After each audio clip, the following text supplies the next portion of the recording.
Missy? Mr. Rochester, I am so sick of the young men of the present day.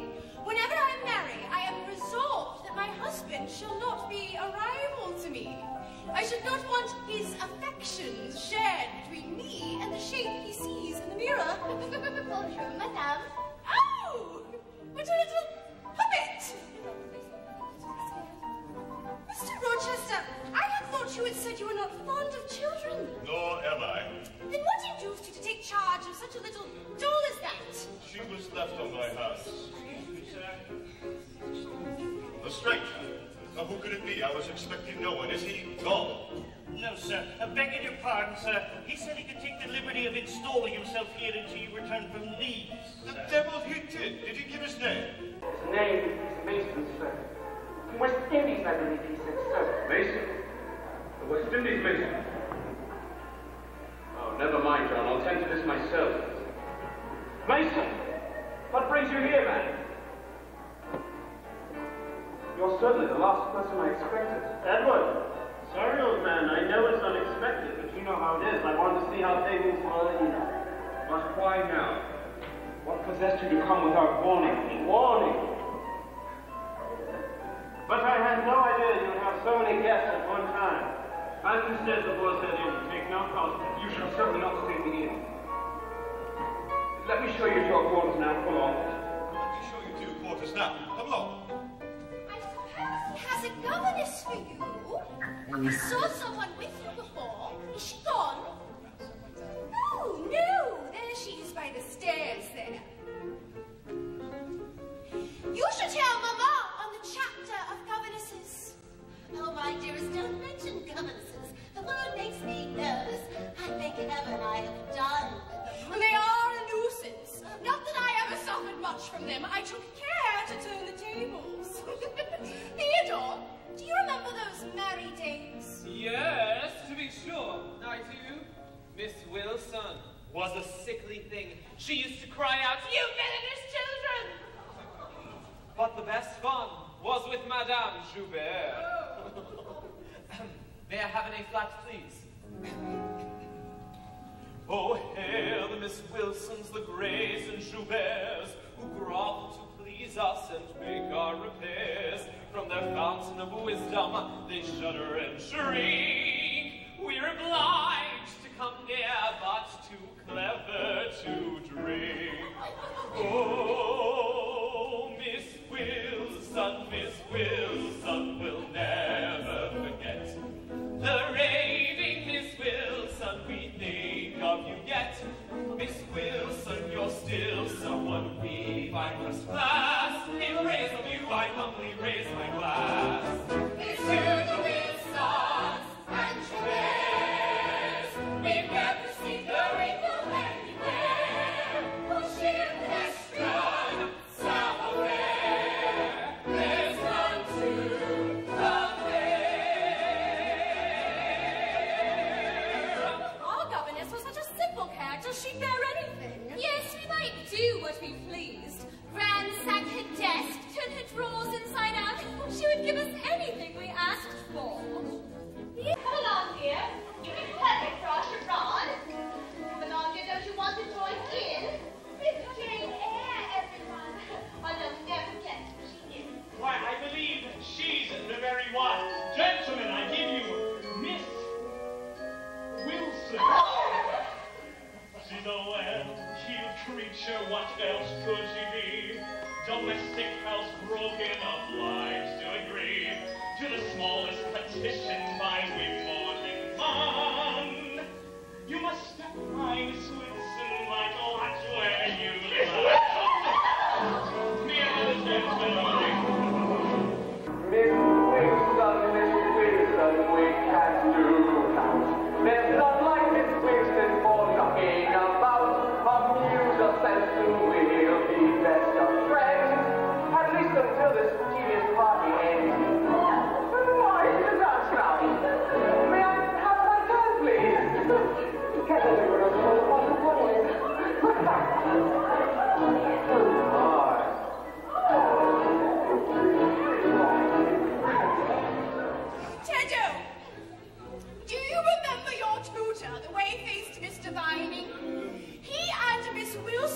took the liberty of falling in love with one another. Dear Mamma there, as soon as she got an inkling of the business, hoisted the dead weights from the house. Did you not, my lady mother? Certainly, my best. Governesses should not have the luxury of falling in love, nor any of the other feelings that nobility have. Then here's to Miss Wilson, who can't take a mate, for to replicate that face would be a cruel bait. So come here a tribute on that beg, for all the Miss Wilson, but kind beg.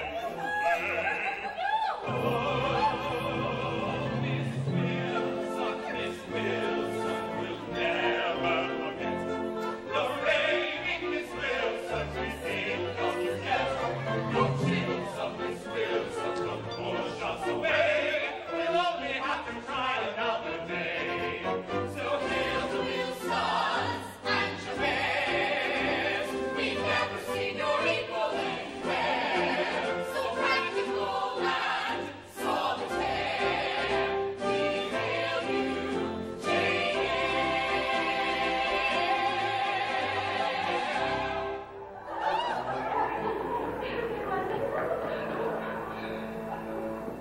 Jane, how do you do?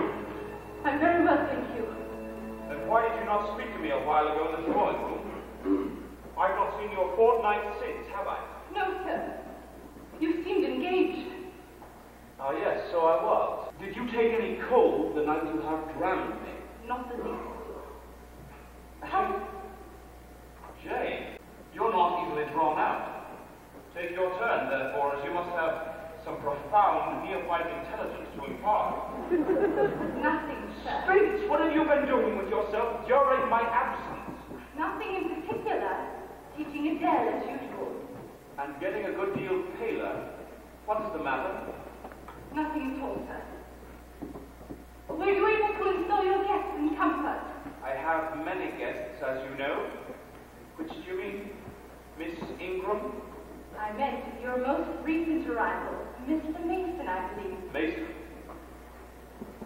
What do you know of him? It is difficult not to know him. He made quite a stir when he came, and you seemed highly vexed, if I may say so, sir. To live for me, Jane, is to stand on a crater crust which may crack and spew fire any day.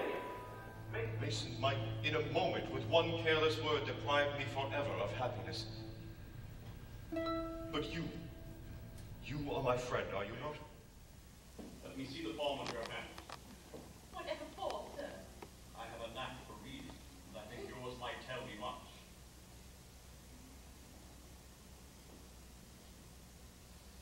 See here, just as I thought. It says, suffer as you may, you will not beckon love to approach you. Nor will you stir one step to meet it where it awaits you. It says you are cold and alone. Not to warn you, sir, I put no faith in such things. How so? Why, sir, the same thing could be said of nearly anyone who lives as a solitary dependent in a great house. Your friends down there would agree, I'm sure. You are peculiarly situated, Jane. I believe you are lonely, yet I think chance has put you within reach of happiness. Don't understand enigmas. I never could get a riddle in my life. If you wish me to speak more plainly, you must look at me. One could take refuge in these eyes. Eyes that shine like dew, soft and full of feeling, susceptible, yet sad. You are depressed, Jane. What about? Tell me. I'm not depressed. But I have heard you are, so much so that a few more words will bring tears. Indeed, they're there now, shining and swimming. Two gentle eyes that shine like this, and I but one requited wish. I would see through them if I could. A world untouched by shame, the radiant sun, the endless sky. Could I ask more than this? Not I would see the moon above me.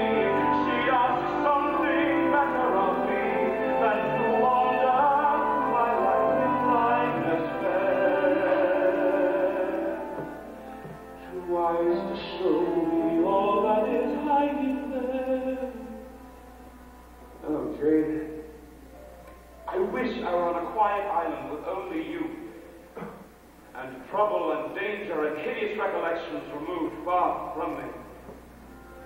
Tell me, my friend, if I were rejected and sneered at by those people in there, if they left me one by one, what then? Would you go with them? No, sir. I care nothing for them. And me, would you risk censure for my sake? I would risk it for the sake of any friend who deserves it. Yes, of course. You have an inward treasure, Jane. Reason sits firm and holds the reins. But if you never within your heart you realize you could heal the world with vision from your tender eyes. Through my torments and burning, my heart keeps returning to memorize, to gentle eyes like yours. Return to the drawing room, Jane. You are deserting too early. Please, not tonight, sir. I'm tired. Very well, I shall excuse you this time, but understand that so long as my visitors stay, I expect you to appear in the drawing room every evening. It is my wish. Do not neglect it. I learned to love him easily enough. How to unlove him, that one is tough. I'm sure I could do it if only I knew. But he loves her. Ah, but that is the stone in the shoe. Come, my angel, and tell us more about your stroll with Mr. Rochester yesterday afternoon. Oh, don't let's go over it again, Mother. I told you it all last night. Mr. Rochester was in good form, his usual form, which is to say he was not dull by any means. A sharp contrast to this company. My pet, I am sure we are all less animated without your Mr. Rochester to enliven us. I say, Blanche, you're quite out of sorts this afternoon. What? I am altogether out of sorts. I'm out of patience, and I am out of congeniality. In short, I am bored. She cannot charm him. She cannot challenge him or bait him, soothe or irritate him. She has never touched a spark, drawn the bow and hit the mark. She cannot charm him. She doesn't thrill him. She doesn't give him what he wants. She hasn't got the keen response of an intelligent intellect. She's a bright, she's clever. She doesn't thrill him. She doesn't thrill him. It isn't jealousy.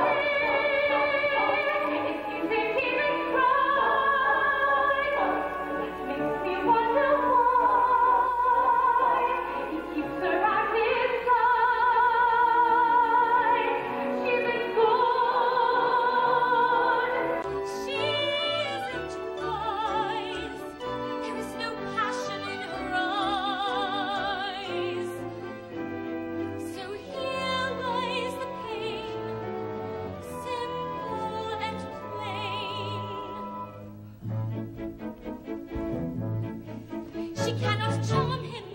She's never wooed and sometimes won him, disarmed him nor undone him, can't excite or give